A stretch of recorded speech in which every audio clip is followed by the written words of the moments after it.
Hey, welcome back to my channel.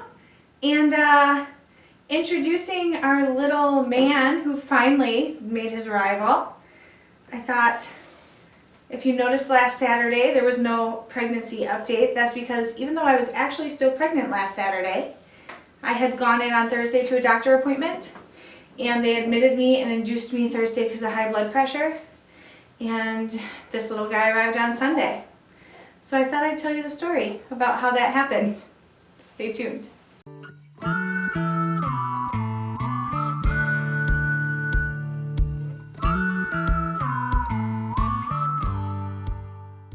Alright, so first, we're going to show you his cute little face. Don't tell him his name yet. We'll tell you his name in this video too. But I will let Jeff stand up and show off this cute little man closer to y'all, and then we'll tell you about the crazy, slightly traumatizing birth story. Oh yeah. So, why don't you show him his face? You're gonna have to stand up and get closer to the camera. He wants to make his debut, Daddy. It's harder than it looks. Harder than it looks. Say hi, everyone. It's very quiet. Right now. It's because you just got off the boob. Yeah. It's a little day. Oh. Didn't say it. So close. Alright, so first I want to apologize. I had every intention of taking this beautiful birth vlog for all of you and taking you on our journey and also having the memories for us. And I think the first 24 hours I was in the hospital after being induced, I did pretty okay. Yeah, you were updating and with updating and taking some video. In my head I envisioned like this beautiful birth vlog with music and great moments with Jeff, which we had those great moments of him being really supportive through painful contractions and other things, but about 24 hours into being induced, I was just done with recording and the responsibilities behind that. It turns out to be a good thing because I didn't have this little guy till 62 hours into the process. So I guess we'll start with Thursday. we went to the appointment in that little closet of a room. I mean, it was the smallest little room. It was like the smallest room. I was just waiting for brooms to fall out. We went to the appointment and she had high blood pressure. Mm-hmm. And she said, the doctor said, we're having a baby. She's like, let's have a baby today. So that's when I posted my announcement video for all of you to see. If you haven't seen it, I'll link it up here, of Jeff going through the labor simulator, because I was like, sweet. And I knew being induced could take a little longer than actually going into natural labor. So I didn't really expect little man to arrive till Friday night, maybe even Saturday morning. Yeah. If it was extra long, just because I know being induced can be a process. So they sent me downstairs to labor and delivery and checked me in, and about 6 o'clock that night, before they even started with Pitocin, they used what's called a Foley bulb. So they insert it. Did you just cringe? It was really painful. I wasn't dilated or softened at all, so they weren't even sure if they'd be able to get it in, but they were. They said, wow, you have a very high pain tolerance.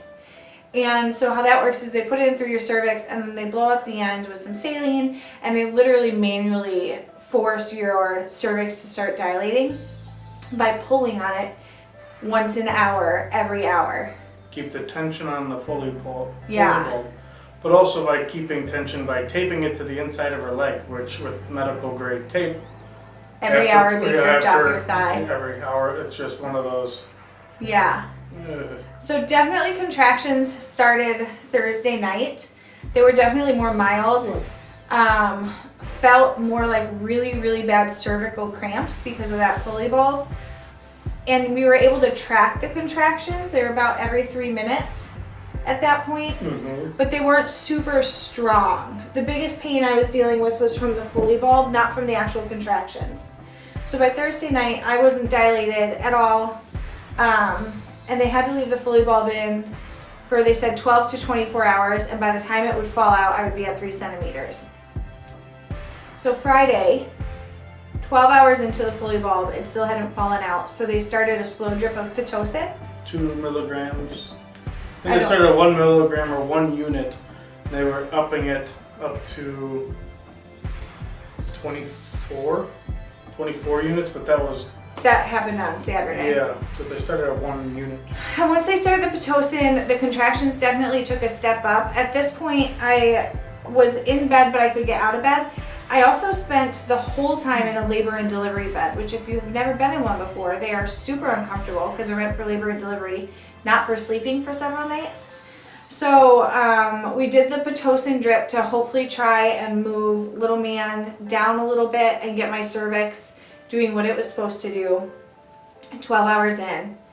By 24 hours in, they were able to get the Foley bulb out, but barely.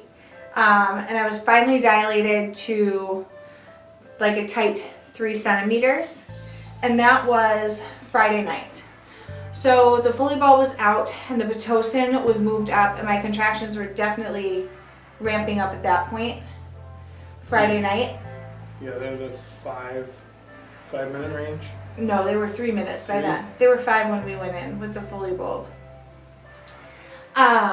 But my cervix wasn't dilating. So Saturday morning, they came in, they did a cervical check, and I was still at a tight 3. I hadn't really changed, but the position, I guess, of my cervix had changed. So the doctor came in. It's like up at first, then it comes down, and it goes straight. Yeah, I had no idea that happened. They decided to break my water. So Saturday morning. 7 a.m. Was it 7 a.m.? 7 a.m. I remember. It was like 7. He remembers more than I do about that stuff. Oh, 7 a.m. So Saturday morning they came in, they broke my water at 7 a.m. apparently. And then contractions definitely kicked it up a notch in intensity. They were intense the night before, but totally tolerable. But between the Pitocin and breaking my water, my contractions were probably 1.5 minutes apart at that point and pretty intense. So we went probably 12 hours into Friday. Nope, Saturday. 12 hours into Saturday after my water broke. And still my cervix wasn't dilating further. We were at the 3.5, 80% face, and he was still -2. -2. -2, -1, questionable. Yeah, but they kept saying because this is my first actual labor, so I never went into labor with Cody. Well, you speaking up now? I never actually went into labor with Cody, so they said your cervix can be stuck at 3 for a while because it's never done this before. So even though it was taking a long time and I was getting really uncomfortable, I at that point still thought I was getting my VBAC. So probably by halfway through Saturday, the pain was kicking up a lot. They had upped the Pitocin to 14 at this point, and my contractions were just one on top of another. They were super intense, and any breaks in between were so minimal that I didn't even feel the break. And my blood pressure ramped up. So they had to do, before we tried the pain meds, they had to try, I want to say it's called albuterol, but I can't remember. My blood pressure had gotten critically high. I actually didn't realize it was critically high. I don't think they made us aware until they had to make us aware. Yep. But they had to put in a 20 and then a 40 and then an 80 to try and get my blood pressure to go down, and it wouldn't. So they started magnesium on Saturday midway through the day with my contractions 1.5 minutes long, 30 seconds apart, and my cervix still at a 3. So at this point I was just a little doped up from the magnesium, like feeling weird and in a lot of pain. So I asked them to try the Nobain, which worked on the first round. It's just a narcotic pain reliever that takes the edge off of the contractions. But then they tried a second round of it a couple hours later and didn't touch it.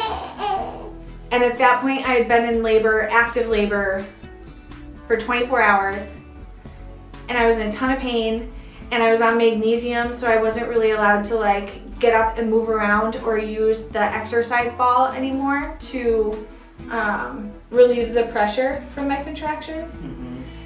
And so I got an epidural, which was the scariest thing, I think. Yeah, and they said that it was gonna hurt, like it's gonna feel like a bee sting, where they numb the site, and then put in the epidural, and she didn't even, you said you didn't It didn't hurt, but epidurals always scare me because they're putting something in your spine. Yeah, somebody slips up and that's... Yeah. So halfway through Saturday, I did the epidural, and then I was completely bedbound. And by Saturday night, he had progressed down to -1. I think I dilated to almost a 4 by Saturday night. Yeah, you were 3.5, 4. He said he could stretch you to an 8. Nope, that was Sunday morning. No, I thought he did that the night. Nope. No? So by Saturday night, I was getting really, really tired. I'd been in active labor for a long time, and I was starting to get worried. But I thought, if I'm at a 4, I can go through these contractions and stuff through the night. Maybe we'll have a baby by morning. And halfway through the night, Jeff actually slept pretty well that night, which was good because I needed him to sleep. My epidural stopped working. So I was in a whole bunch of pain, and they give you this button you can press to like... Every 4 minutes? 15 minutes? And so I used that button and it helped a little bit, but the epidural wasn't working. So by Sunday morning when I woke up, I thought, if I haven't dilated at all, I don't know if I have the energy anymore. Yeah, no, to push this baby out. I literally didn't think,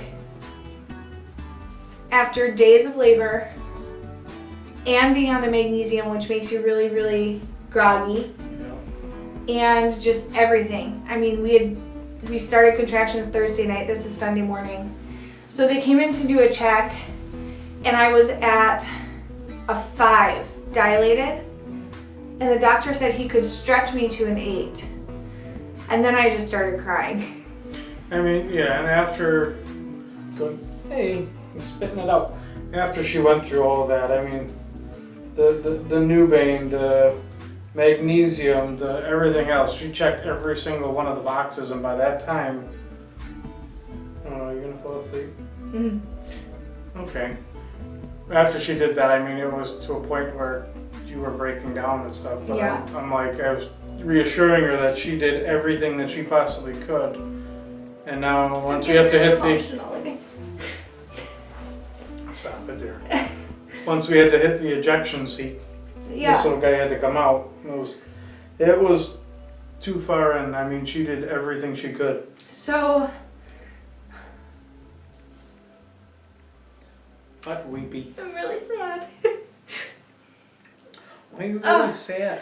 So they would have let me try a little bit longer on Sunday, because then my body was actually progressing faster. We didn't know how long that was going to take, though. I mean, if it was going to be another, even a 4 hours of him progressing and coming down, you know, you got gas? Maybe he does, I don't know. Got a little rumble in the hand here. We didn't know how long that's going to take, and she was so tired already. I mean, she gave it, I mean, even when you're not even in active labor, but even going for even 48 hours that's more than an individual works in a week. Well, at this point we were at 60 hours. Yeah, it was like, So, it. they said I could keep trying if I really wanted. And I was really torn because I had thought, the night before Jeff and I had talked and said, if I wake up and I'm still a 3, this isn't going to happen. We're going to do the C-section because I can't. Yep. I mean, we can't be in the hospital forever trying to have a baby. It was and like a weekend getaway, but not. Yeah, not a fun one. No, we became family with a lot. That's gas. We became family with a lot of people there. Yeah. You know, a lot of the staff. I mean, phenomenal staff where we had him. So we had talked the night before and said if I wasn't dilated more by Sunday morning, we'd set up a C-section because it just wasn't going to happen at that point. I'd been trying since Thursday night. I really wanted my VBAC for my sake, for the baby's sake. I know it's healthier.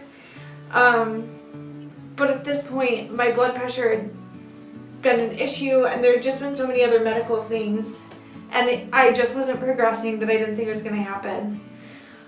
So when they checked me Sunday morning, I like broke down a little because I had it set in my head that if I wasn't far enough progressed, we were gonna do the C-section. And I went to bed at peace with that. Jeff went to bed at peace with that. It was like 7 or 8 o'clock because we could have had the C-section done that night. And I didn't want to. But I we wanted to figured give it a it's little better- bit more time. Better to give her the one last, the confirmation and knowing that she should have the C-section, and also We didn't just to want to see do if a you- surgery at 10 o'clock at night either. no, and also Okay, so commercial break.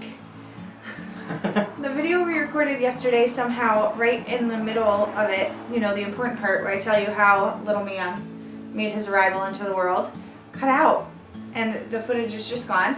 So we thought we would re-record part of it and then take you back to our originally scheduled programming to introduce you and let you know his name.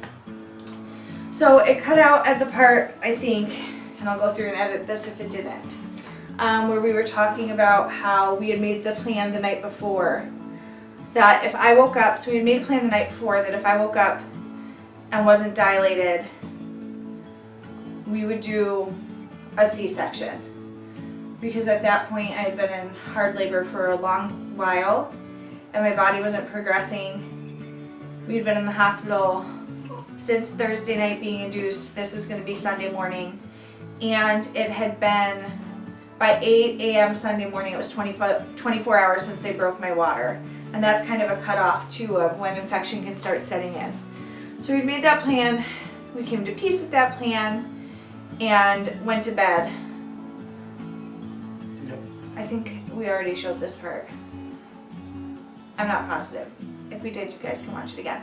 So anyways, they checked me the next morning and they were able to stretch me to an 8, and then I just got really upset because then I was really going back and forth between what's the better choice.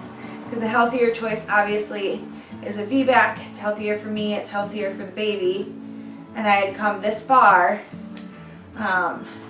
But the not better choice would have been to labor for another 12 hours and not progress past that, and then still end up needing a C-section. So Jeff and I decided we would have him set up for the C-section, check me right before, and if by some miracle I was at a 9, then I would try to do the VBAC. But if I wasn't progressed, I wouldn't. So I wasn't progressed. They got us ready for the C-section. Wheeled me into the OR. Poor Jeff had to sit behind in the room for 15 minutes while they were getting me ready. yeah, I had to walk back and forth in a big Tyvek suit. I had a little bib on my beard, I had a thing over my mouth, I had a hairnet on the top, I had a big suit, I had these big 4 foot, they're probably a good foot or so, big boots that went over my shoes, but I had nothing on my hands. That's the weirdest thing, I had everything else covered, but my hands were totally... That is weird, I didn't think about that. They never put gloves on me or anything like that, it's kind of okay, Yeah. but... So once they got me prepped for surgery, Jeff was able to come into the OR. They had already started, and I guess they didn't warn him. They didn't give me a heads up at all. It was just, hey, come into this room. She's over here. Don't mind the mess. It was just put my hand up and just kept walking, Yeah. And then they went in to use the same incision they had used with Cody, and it looked really good from the outside, but I guess on the inside, I had healed up with a lot of scar tissue. And so I lost a lot of blood. They didn't tell us this at that point. Actually, they didn't tell us about the blood loss till Monday. Yeah, that was Monday. But they were very worried I was going to hemorrhage, I guess, in the OR. So thankful that I didn't. I'm convinced. We had messaged our church and let them know I was still in labor and would be going for surgery. I'm going to cry again. I'm very emotional, okay? I'm in a glass case of emotion. And so I guess they prayed for us that morning, probably while I was in surgery. Yeah, we were in service would have been going on. From 8:49 he was born, so it happened before. First service would have been going on. They gave him to me, and then an hour later they had to take him back to do more checks. Yeah, they It's do already like an hour blood old. sugar. It's already been an hour. Yeah. It went so quick, but it was rough. So I guess where the original incision was, there was a lot of scar tissue, so they couldn't use that. So they actually had to move up a little About the bit hiccups? and do like a T-shaped incision. So little man came out feet first because he had been so far down that they had to take him out. So it was his foot, then his butt, then the rest of him was delivered at 8:49 a.m. 8 pounds, 7 ounces, and 20.5 inches long. It was really, really great because they took him over to just check him, suction, do the things they do for a C-section baby. He was pretty cone-headed actually, because I had been in labor for so long up to that C-section that he still, even though he was a C-section baby, he had a cone head. But then they handed him to Jeff, and Jeff was able to hold him by me the whole time while they were stitching me back up, which was just really sweet. I didn't have someone there who was able to do that with Cody, so it was something new for me. But then when they were stitching me up, the pain meds were off. So at that point, Jeff is holding the baby, and I'm out of it because of the magnesium that I was on. And I'm trying to tell them I can feel it and it hurts. But my voice, Jeff just said it was too quiet. Nobody could hear me. So he yelled, I told him, and they brought over the good drugs. They brought over a cocktail of drugs. And put in the epidural, and everything was smooth from there on out. And I think that's where our old video picks up.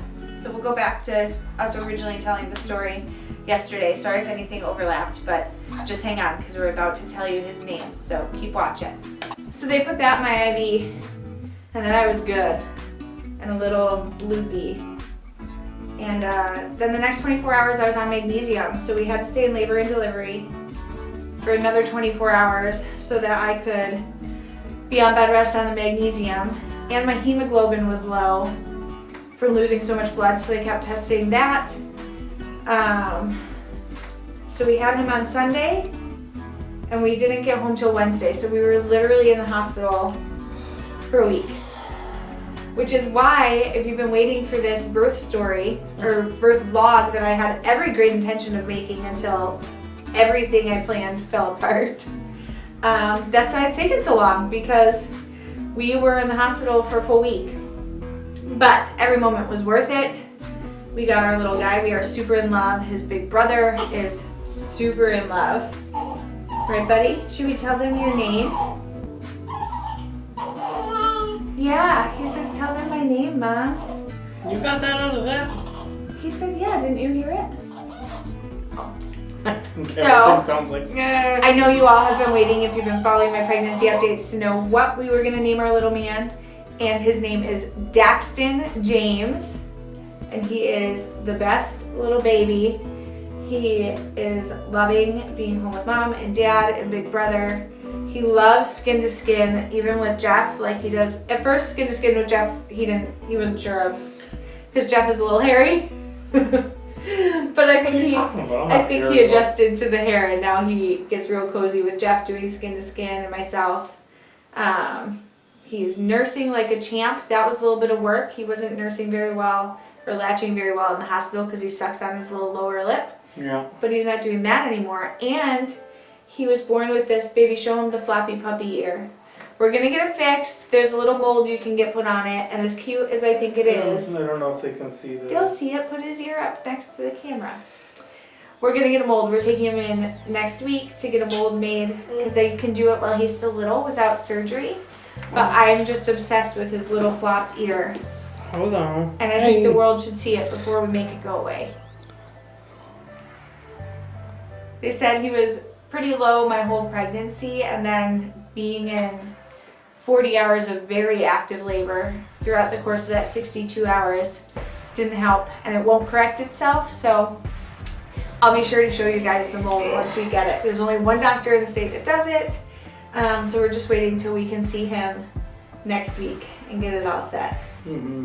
But so I guess instead of pregnancy updates, what you can expect from our channel now on Saturdays is Daddy updates. how's Daddy handling? Yeah, having a newborn. Yeah. He's doing pretty good. Yeah. It's funny That's true. because he has never had a newborn, so all the scary first-time parent anxieties you have with a newborn, he has and I don't. Thankful to have him. Which is just funny because I can sympathize, but I also am not right there with him, which I think is good. If we were both having those moments. Panic. Yeah.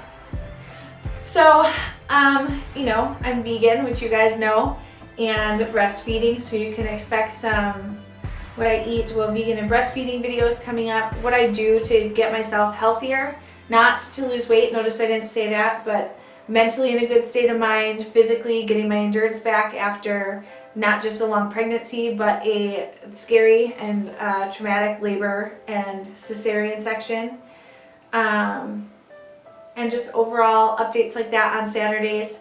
And then of course on Tuesdays we have our what's for dinner videos. I'd love to know in the comments down below what else you want to see. We do plan on, at this point, using the baby-led weaning method for feeding once he hits 6 months old. So I'm hoping to do videos on baby-led weaning once we get to that point. But let me know what you want to see, what you're interested in. If you're interested in my postpartum care, what I'm doing for nursing and what I'm eating to stay healthy to make the most nutritious milk for a little man, all of that, just let me know in the comments down below what you want to see.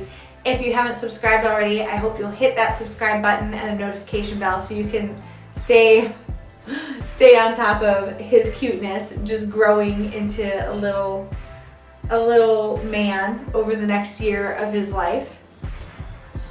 And I guess I'll see you all Tuesday with a What's for Dinner video. This Tuesday's What's for Dinner video will be interesting because I have a meal that I made last week, and then I actually took video of my first meal in the hospital the first night we were induced because I didn't really intend to be there as long as we were, so I thought, oh, I'll throw a hospital meal in here and then when we get home I'll show them what we're eating. And then by Friday, I just stopped recording. Mid-afternoon Friday, so it's going to be a mishmash of before we had him and then after he made his arrival into our life and into the world. So thank you all for following our journey. I'm super excited that you got to meet our little guy. If you have any questions about any of the methods of induction they used, since they used literally all of them, between the Foley bulb, breaking my water, Pitocin.